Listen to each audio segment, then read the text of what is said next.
is John Pullman, Mayor of the City of Fruit Heights. We are beginning this meeting with an anchor location at 910 South Mountain Road, Fruit Heights, City, Utah 4037. We're going to begin with a Pledge of Allegiance. It says it's going to be done by Gary, but he's excused. We're going to have Mark do that, and I will give a prayer. All right. I pledge allegiance to the flag of the United States of America and to the republic for which it stands, one nation under God, indivisible, with liberty and justice for all.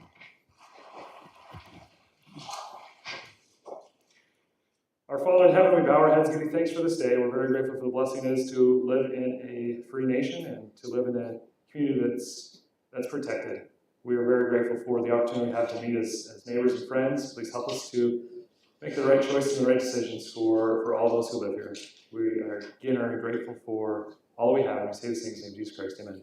Amen. Okay, we got item number 1.3.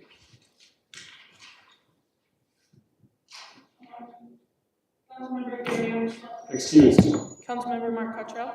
Here. Councilmember Eileen Moss. Here. Councilmember Florence Sadler. Here. Councilmember Sean Stevenson. Present. Mayor John Pullman. Here. Thank you. Item 1.4 is the training from our CCC. Mary Monson, would you like to come up? Thanks for the introduction.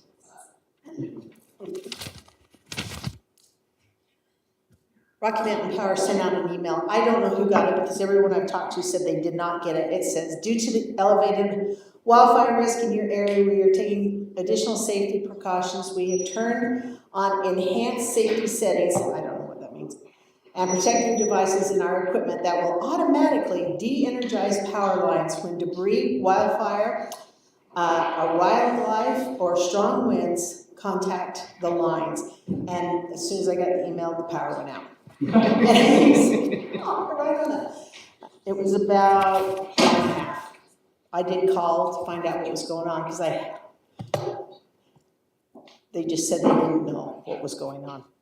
Anyway, along with their email came tons of information on what to do if the power goes out. And winter and summer are going to be two different things. How do I stay warm in the winter? How do I not cook in the summer? And stay in your basement, you'll be fine. You need to have at least 1 gallon of water per person per day. You need to have non-perishable foods, so canned food's your best thing. Battery-powered radios with extra batteries, flashlights and extra batteries, blankets, first aid kit with essential medications, a manual powered can opener because you've got to get into the cans, solar powered cell phones unless you can charge them in your car, which that September we were without power. That's what we did. It was December. We sat in the car with it running because the garage door was all blown in and broke, so we couldn't go anywhere anyway, and charge up the phones. Copies of important family documents in case you have to evacuate for whatever reason. Cash, preferably nothing larger than $5 bills because people will say, well, we don't have any money to give you change. And any kind of special items for your infant, the elderly, or disabled family members. So I just printed off a handful of things. If you go to RockyMountainPower.net/prepare, all this stuff comes up. It talks about how to, they will help you with your medical needs. There's a phone number here for your medical needs. They will help you if you need power for oxygen or whatever. They will make sure that this is all taken care of. Anyway, this is awesome information. Strict safety guidelines when using generators. Of course, generator is a great thing. Most of my neighbors have one. I just go stay over there. And the better ones that are hooked right in so that you're not running gasoline into it and starting a problem in your house. You can use your gas grill as long as it's outside. Don't bring it in the garage and close the garage door. That's not good. And emergency supply kits. You need an evacuation plan. Unplug all your appliances. Another thing that they were talking about is, while you can turn your water on and you will have water, they don't want you running your water because there's no power to push that out. And so don't just take a very short shower, don't wash your laundry, don't keep the faucet running when you're brushing your teeth or washing dishes or whatever, and preferably don't flush the toilet unless of course you have to, because the sewer system backs up and it will back up into your house. So nobody wants that. And because I live in no man's land with no power, the phone would go down, everything went down. I do know all these things are pretty risky. Anyway, I don't know if my time's up or not. But generators, city water will not run for very long without electricity. Think of it as fun camping. Group texts your neighbors to keep in contact with each other. Use your car to power your phones, and know who your neighbors are and watch out for your neighbors. So that's it in a nutshell. But go to Rocky Mountain Power, and there is a ton. Like I said, I just turned up a few pages, tons of information. Do you want to put some of it in the Ridge Runner? Yeah. Great. Thank you, Ray. Hand it to Darren. Appreciate all that the CCC does, and these trainings quarterly are very nice. Thank you, Mary. Moving on to item number 2 is the declaration of conflict of interest. Do we have any discussed this time? Let's see, hearing any, you're going to go on. I'll just say that we are working on the planning commission ordinance, and my husband is on the planning commission. Great. But I don't anticipate any conflict. Great, I'll jot it down. Thank you, Ellen. Item number 3 is public comment period. This is time to call our agenda to allow comments from the public. We ask you to please come forward, say your name, and to limit your comments to 3 minutes. Do we have anyone that would like to present anything tonight? Please.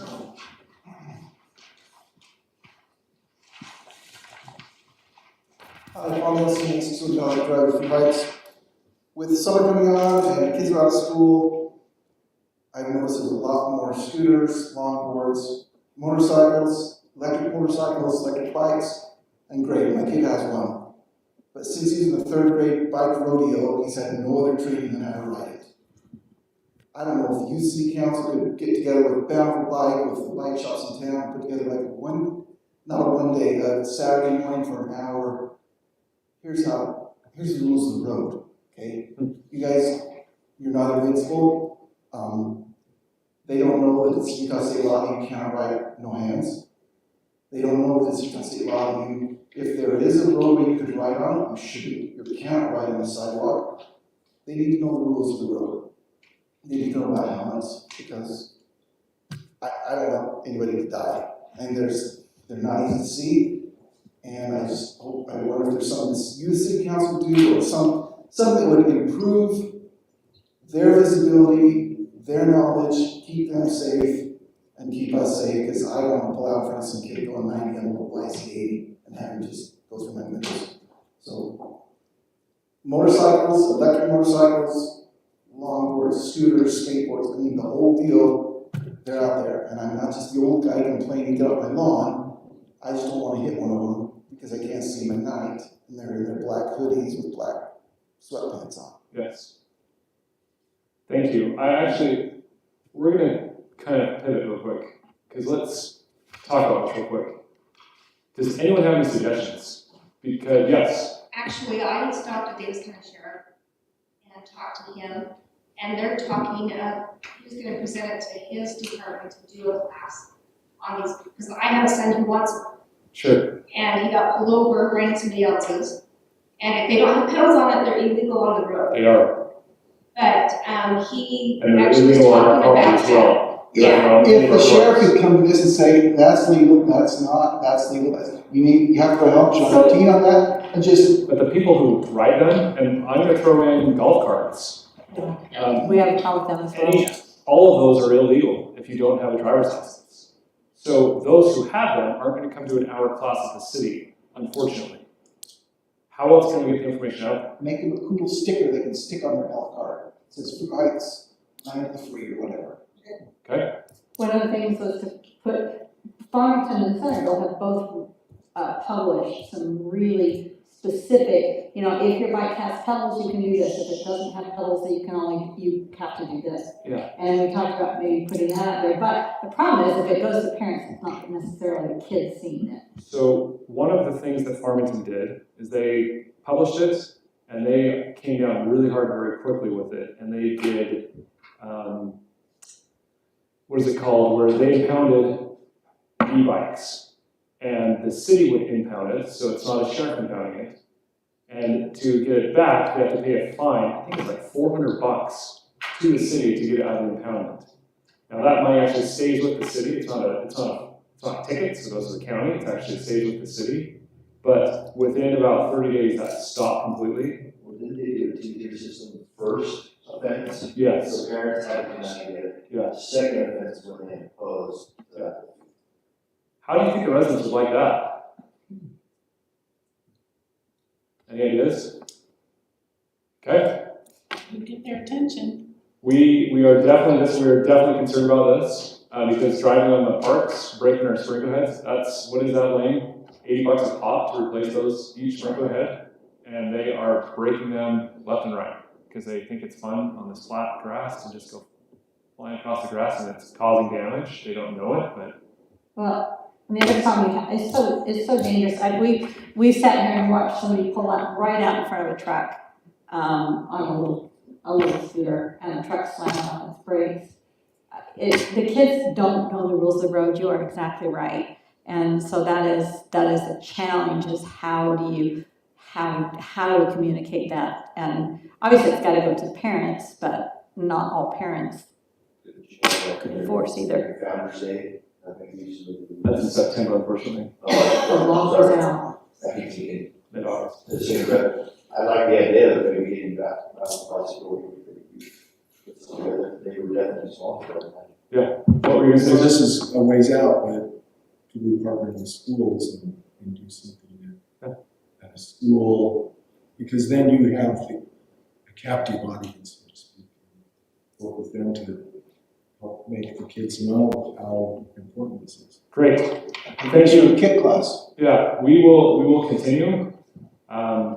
Most likely it'll go out on Facebook as well as Ridge Runner in the next little bit. It's been occupied with other things going on, but I think we can do something to Ridge Runner either this month or next. 4th of July, we usually don't harp on e-bikes and scooters, but maybe we do something. Thank you for bringing it to our attention. It's something that we're aware of, and all the communities in Davis County are having a massive issue with it. They're tearing up trails, they're destroying a lot of things that they don't know what they're doing. Well, it's part of it. And they're in harm's way. Excellent, thank you. We kind of deviated from what we normally do, so that's okay. Does anyone else have a comment? Yes, please come forward. It's always good to see you, Frank.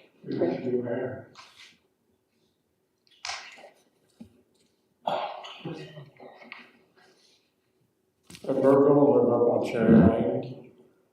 I'm a 47-year resident of Fruit Heights.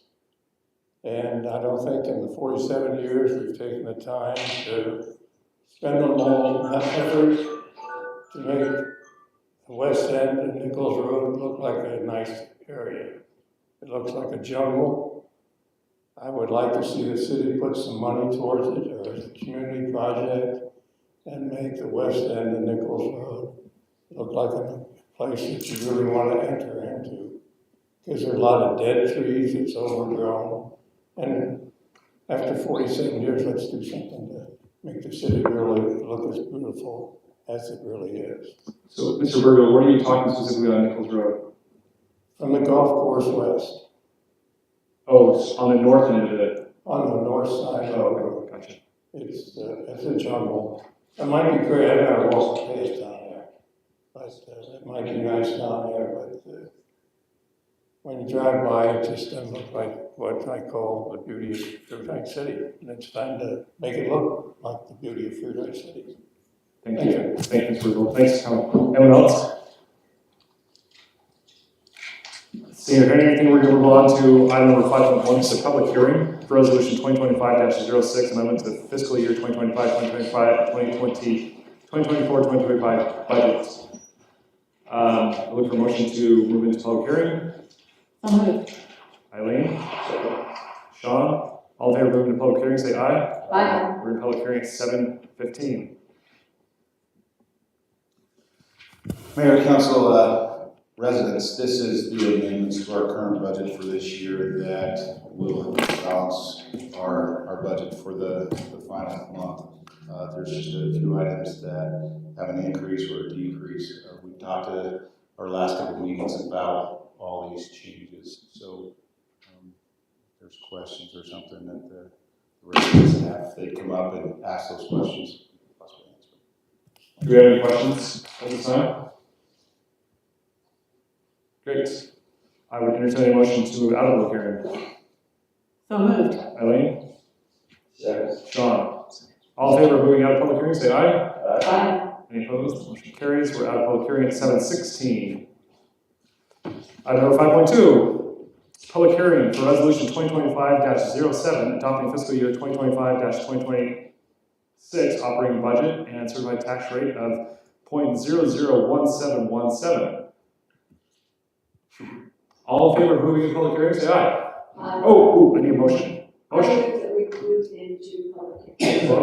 Second for Mark. All in favor of moving into public hearing, say aye. Aye. Any opposed? We are in public hearing at 7:17. So once again, Mayor and City Council and residents, this is the tentative budget that was approved in May. Now is the time to approve this budget to be our operational budget. We've received the tax rate that the mayor said from the county and the state, so we know what the tax rate will be for this year to make sure it matches up with what the proposed property tax and those things are this year. Once again, the only changes we had in the tentative budget was the amounts going to the fire service and also to the auditing as to bring those into where those costs possibly will come in. But it's the same budget as the tentative budget. It does show the transfers of the money into the general fund for the surplus from last year. It'll show those transfers on that operational budget. So, Great. So procedurally, just so that you know, we're in a public hearing, so if any of you have comments, have any questions, concerns about this item, now is the time to vocalize them. Do we have anyone that would like to ask questions or present anything about the budget at this point in time? This is the budget that we will operate from July 1st to June 30th of next year. We as a city have done a fantastic job of running in the black every year. We're debt free. We save up money so that we can do a road project or do capital projects throughout the entire city. We stick to this budget pretty carefully. The amendments that were just made are amendments that a project came in a little over or under budget, so we have to move some money around at the very last. But we as a city have stayed very close to this. So if you look through this and you pull any of those line items out, throughout the entire year, we will be staying within that budget for the entire year. Does anyone have any questions they'd like to present this time? Great. Not seeing or hearing any, I would entertain a motion to move out of public hearing. I move that we move out of public hearing. Flo and Mark. All in favor of moving out of public hearing, say aye. Aye. Any opposed? We're out of public hearing at 7:20. Item number 5.3, public hearing for ordinance 2025-02, Title 3A Planning Commission. I would entertain a motion to move into public hearing. So moved. Eileen, Second. second from Sean. We could probably break that up a little bit. All in favor of moving into public hearing, say aye. Aye. Any opposed? We're in public hearing at 7:20. once again, Mayor, Council, residents, we did an update to our Planning Commission ordinance. We've been working on this for a little bit. We brought this to the council the first of the month to do a lot of discussion on this ordinance. I went through, made the changes and the recommendations from the council, and we put that updated document out for the residents to review, and also for the council to see those changes. And we're just doing the public hearing, because that's part of an ordinance change, is to have a public hearing on that. And so, Thank you. any questions from me? Any questions from the residents? How do you know when there's a vacancy in the planning commission and how do you apply? Great question. So the planning commission is broken out into districts. There are 4 districts and 1 at large. Those are 3-year terms. What happens, you're going directly to your question, if there is a vacancy, it would be publicly noticed in that area. There would be Facebook. We try and get the word out as much as we can in that area to see if anyone would be willing to apply. Typically, the returner as well. Applications are then brought in, the staff and the city planner will review them with the planning commission chair. They would make a recommendation to city council. The city council will then appoint that individual to planning commission. That's just kind of the process. I think at the end of this year, we might have a couple seats that will be vacant. I think their term is going to be up, so we might have a couple seats vacant. Thank you for asking. If you are interested, please let us know. We would love to get your name down and we can let you know when there is a vacancy in your district. Thinking about it, I don't know what free time is. Great. We would love to have it. We would like to know about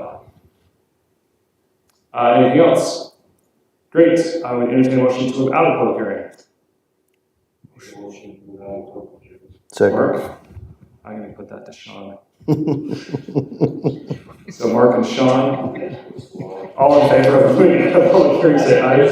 Aye. Any opposed? Out of public hearing 722. Development agreement for Pine Ridge Estates. Jeff, would you like to present that?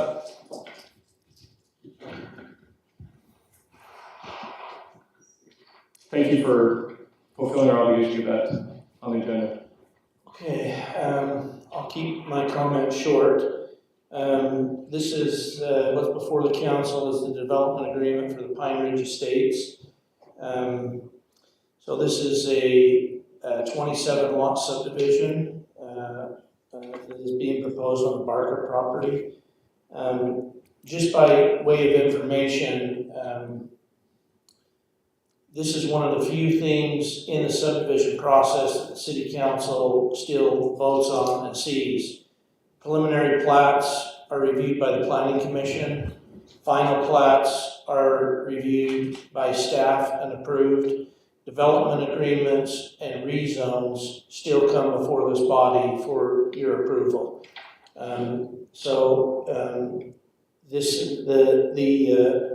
The final plat for phase 1, which consists of 15 lots, still needs to be granted. This is just part of that process, getting this done, and then we can get that done. Phase 2 will consist of roughly another 12 lots. Just a few things that I wanted to point out in this agreement. Again, I said it's 27 lots. Most of the meat of this agreement revolves around geotechnical analysis. That's the name of the game in everything these days. When you're on a mountain, there's going to be geotechnical problems. I thought that these would be a lot less than we had on the former Rockclough Ridge, but it turns out they're not that much different. If we attached all of the geotechnical reports to this document, it'd be 600 pages. And so that's something that I've been working on in the last week with the attorney, is to say, okay, how are we going to do this? Because that's an unmanageable document. So we've got 4 different geotechnical reports. We are referring to them by their names and dates and what they are, and saying that they'll be on file with the city. We will just have to do a good job as a city, making sure that we keep those things front and center, and that we follow the rules that are in them and make sure that everybody else follows the rules in that as well. One other thing that's significant to this agreement is that there will be a 12-inch water line that runs across the mountain and will tie into 650 north. which will give the city some redundancy in their water pressure, and that will happen as part of phase 2. This document is not complete. There will need to be things added to it. Any details that are related to phase 2 when it comes before approval may need to be updated and amended in this agreement, and if that's the case, we'll bring that back. I also want to mention that there are many references in this to things that a homeowners association has to do. And it will be imperative on myself and others to make sure that the CC&Rs for that HOA include all of this language. And so we've got to make sure that that happens, and we'll work to get that done. We'll work with the developer to get all that done. So I can answer any questions that you all have. I've worked with the attorney on this and Darren extensively, and the other staff and the developer. I saw Spencer walk in. He represents the Boyer Development, and he's here to answer any questions as well. But we've worked closely on this, and we believe it's in a final format and ready to go. Just one thing I heard you say that I wasn't clear on. So this development agreement is in the entirety. Phase 1 is in the entirety, but there might be some modifications and some amendments to phase 2 that will then come back to city council. Yeah. Is that It mentions phase 2 in this agreement, but there could be details of phase 2 that we're not even aware of at this point that would need to be added. They would be amended and brought back. Okay. So anything that comes up that needs to be in here, we'll bring this back for your review. Great. Yes, do we have any questions? So there are a couple, I had just a couple. One of the things that I noticed that, and I talked to our city manager, and I'm pleased that it looks like Barker Court, and there's going to be that utility easement that can also double as an emergency egress. Yes. And so the HOA will maintain that in perpetuity, is that correct? Not allowing trees and whatnot to grow there? Or somebody does? The city's gonna maintain the trail, so to speak. Oh, That will go to the city. okay. So the city will take care of that in perpetuity. That utility easement between those two? Yes, yes. And that can be used, one, it's first and foremost as a trail. Uh-huh. Number two, it can be used in an emergency Right. if somebody needed to get out of the subdivision and drive down. It'll be maintained passenger vehicle travel. Passenger vehicle travel. That's cool. And of course, I know that would be very steep and not available in the winter, but we typically don't have forest fires in the winter. And it will be locked so that it's not, we don't want traffic travel. So when you say locked, that is a little bit of a concern, particularly after, like, seeing last night when we had fire trucks that were running into a locked gate on the Vita Trail. So when you say locked, is there explain, please? Some kind of crash gate that you could go through if you needed to, but Okay. it stops people from using it every day. Right, and I understand very much we don't want somebody using it every day and whatnot, but at the same time, we would want it to be available if it needed to be. Yeah, and it will be. We'll work with the developer and Public Works to put something in there that's workable. And then in phase 2, which we're not really talking about too much, but it looks like we are connecting over through the county properties, and that will not be a dead end.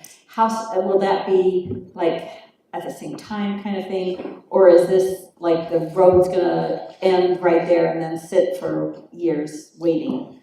No, there's an effort right now by the county to build the road up to the property line, and I expect that well, it's hard to say. It could happen simultaneously, but even if it's offset, it's not going to be by decades or anything like that. Everything's in place and moving forward to have that a through road in the near term. Very good, thank you. Yeah. Anyone else? Sean? Yes, Great. sir. Thank you. Moving on to action items, item number 6.1, which is approved tonight, resolution 2025-06, amendment to fiscal year 2024-2025 budget. I would entertain a motion at this point in time. I make the motion to approve the resolution 2025-06, amendment to 2024-2025 budget. Great. Second. Second from Eileen. Any discussion on this motion? All in favor, oh, it's a resolution. Haley? Roll call.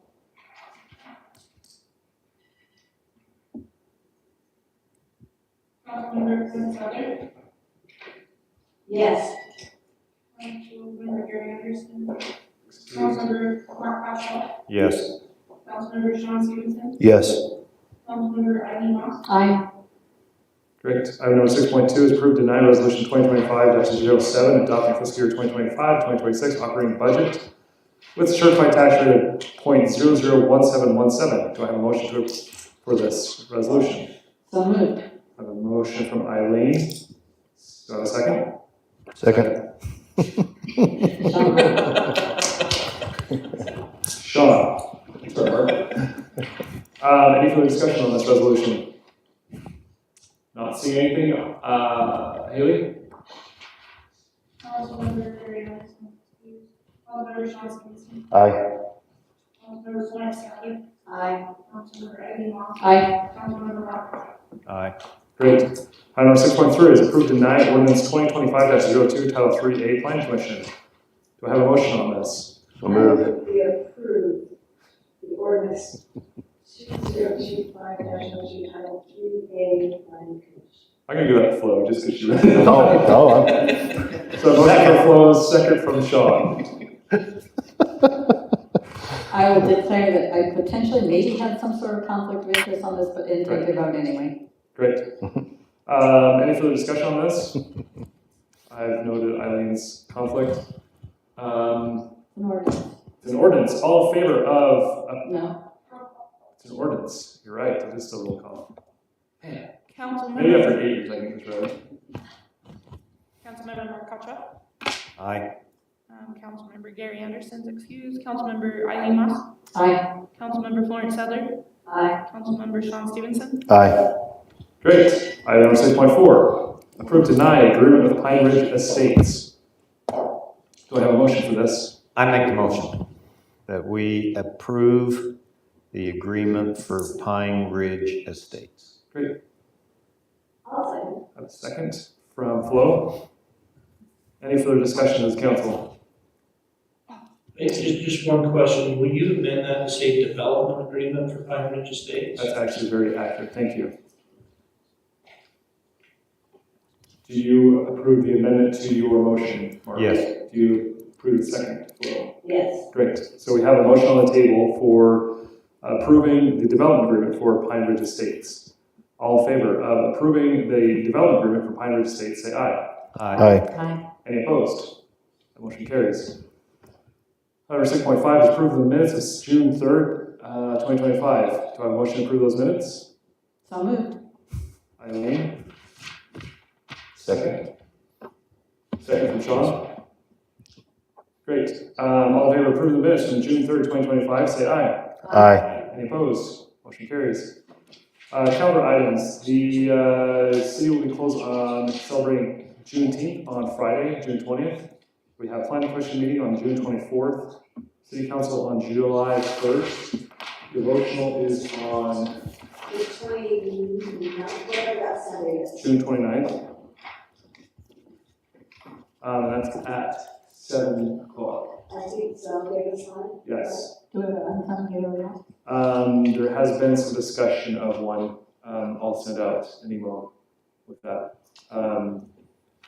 Flo was in charge of it, and she made a very good recommendation. I like the direction we're going with that. Council report. Mark, do you have anything? Two things real quick. Great. I'd like to put a shout out to our staff. I went the other day and saw that Lang and his team and some of the women inside the staff here putting together the recycle cans, they had a well-oiled running machine, how they would do it. So I tried to get involved. That didn't go too well.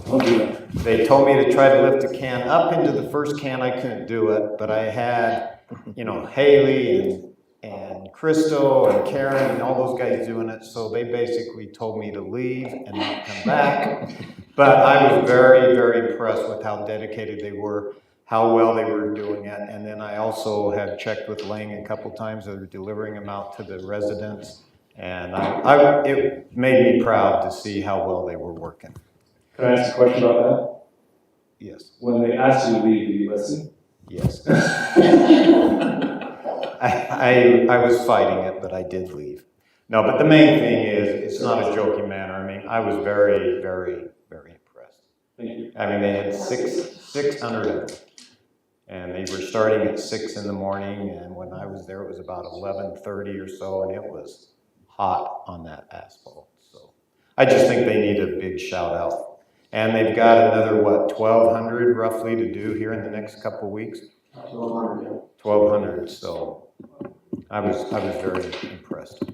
The second thing is yesterday, Darren and I had the opportunity to go attend the retirement program or party for Chief Love. Our fire chief has retired. There's a new fire chief that has been appointed, I guess. And Darren is going to reach out to her and try to get a meeting set up in the next couple weeks so that we can introduce ourselves, build that relationship that we had with Chief Love, and also talk about some of the needs we have in our city, plus talk about the 4th of July, 24th of July, of having, you know, a truck in the city for those 3 days. Anything you want to add on that, Darren? Or? But it was a nice affair, and we're just building a strong relationship, and we just need to keep it going. Great. Can you follow up with Darren and just make sure in our contract we have that they will have a truck in the city 3 days before and 3 days after the 4th of July? Can you verify that that is the case? Yeah, that's why we're meeting with her, just to kind of go through those type of things. Can you just make sure you know that city council so we're all aware of that? Okay. Because we will be asked, I'm sure of it. Thank you. Thanks for overseeing that. Cool. Okay, 4th of July. Great. Are you ready to help at 6:30 for the breakfast? Yes. Absolutely. Yes, ma'am. So come to breakfast over at DTC, morning of 4th of So July. does it start at 6:30 and goes until? I don't know, until the crowds die out is what it seems like. They seem to die off around 8:30. 9 o'clock. 9 o'clock. And then the parade, so, in the past, sometimes we wore our shirts, but the theme this year is red, white, blue, so I suggest nobody can see our little insignia anyway, just wear red, white, blue. Great. Okay? And, the mayor thinks that he can have his truck, and the YCC are gonna be ready to go. And, we've got the can purchase, thank you, staff on that, and so, and then there's a devotional. Let's see if I missed anything. I think that's it. Any questions are involved? Oh, we need to walk and then be very careful about it. We might get ours recycled, so you can, Oh, we're working on it. okay. So if they just want the crowds to stay back, and if we're throwing candy, we need to be off to the side. So we're trying to not encourage kids and parents to come out into the road. So they're saying, throw it at the edges and throw it kind of back by the sidewalk so that no candy thrown into the road and pulled from a vehicle. Also, the mayor suggested that we get all our candy ahead of time, so we're not going back and forth to the trucks to refill, because that's another danger that they're worried about. Good idea. And talking with Flo earlier, the devotional speaker will be our Derek Brown, the Utah AG. The flyer will be done tomorrow, and he'll start passing out tomorrow. Thank you. Yep. I think. A couple of questions I had. What will be the first pickup week for the recycle? I mean, people have their cans, I think they might wonder when they can start using them. I will, be meeting with Robinson tomorrow. Okay. To put a schedule together. So we'll start getting that information out. Okay. And then Mark, if there's a way we meet with the new chief in the interest of maximizing time, Mary Monson as our CCC person and myself would like to also be involved in that meeting, so that we can talk about, what we could do as far as getting cert.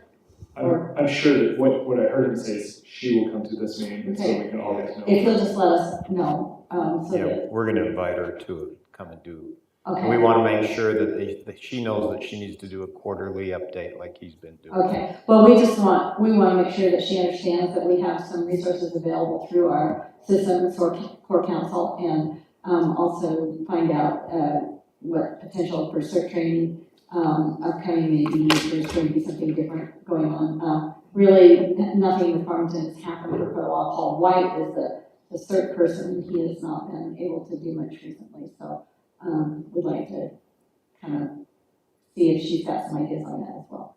And the other thing is, for those of you who may or may not know, there was a small fire at the north end of our city last night. Things worked pretty well. My understanding is that it was a campfire gone astray. There were no signs up yet prohibiting campfires, and the people involved called it in, and it was handled very quickly. Kaysville Fire, Farmington Fire, Lincoln Fire all responded. They hooked up a lot of them to the fire hydrants in each subdivision that goes along there, so that they would be prepared in case it started, on a downslope instead of just going across the mountain. Luckily, it was a pretty quiet evening. I received a report from Mary Monson. Mary had received a report from our area coordinator in the area, and so we were able to, just kind of assess if we needed to use any city resources, which we did not, and we were also able to, tamp down any ideas of needing to be hysterical, and so that was very good. It worked very well. So just want to let you know. Yeah, of course. Okay, I can't think of everything at once, but they do want certain people who volunteers for parade. If anybody knows that and is willing to volunteer for parade, they're looking for. And Mary's gonna put that out through our system. The problem we have right now is because cert training has not been offered, so for a very long time, we are struggling to have people that need help. So, thank you. John? Well, the Parks and Rec Davis High School mountain biking team did the Fruit Loops. They had over 100 people show up, and they did about 2 hours, so 200 man hours. Lane did a killer job setting all that up. He did everything with the conversing back and forth with Mr. Anderton, and nothing but praises for working with, like he called him, Mr. Leonard. So That's awesome. Thank you. Anything else? nope, no sir. I don't know if anyone knew that Lane and Darren were out of town last week, but they got everything done. Holy, you guys knocked it out of the park. Thank you, Lane. Thank you, Darren, for getting everything done and all your preparation for that. I will echo Flo if we can. I think it represents really well if we can all be at the breakfast at 6:30 to help out. The fundraiser goes to Kaysville, but I think it's something that has shown very well that we care about our neighbors and we want to help them. I have nothing else. Blaine, do you have anything? Couple things. Staker Parson has been going through some of the chip seal roads that were done last year. The product they put down, it didn't stick, it holds. Whatever it was, they're coming back and warranting the work and they're redoing those roads.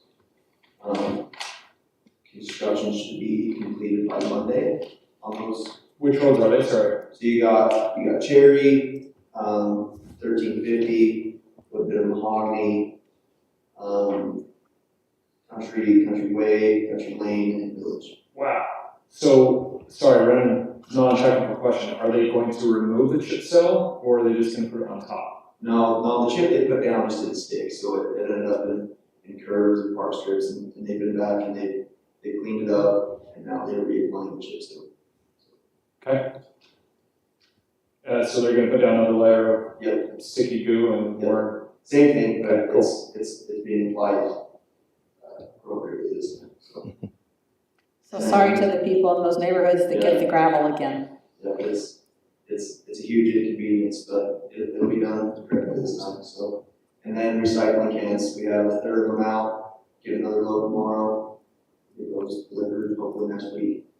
So, Great, thank you. That was a Herculean effort. That was something that, talking with the district, that they were concerned about, but your staff and the staff here knocked that out. Thank you for getting that done. Jeff? I don't have anything unless there's any questions. Great. Darren, do you have anything? I don't have anything right now. I do not think we'll have anything for the agenda for the first meeting in July. Great. It's been brought to my attention that the recycling will begin July 1.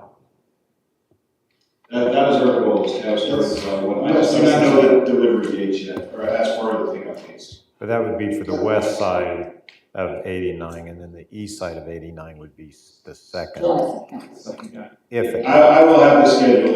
It's a little different than I thought, so yes, I'll have schedules. Great. Excellent. That's what the website says, it's July. Okay. It's Fruit Heights website. Yes.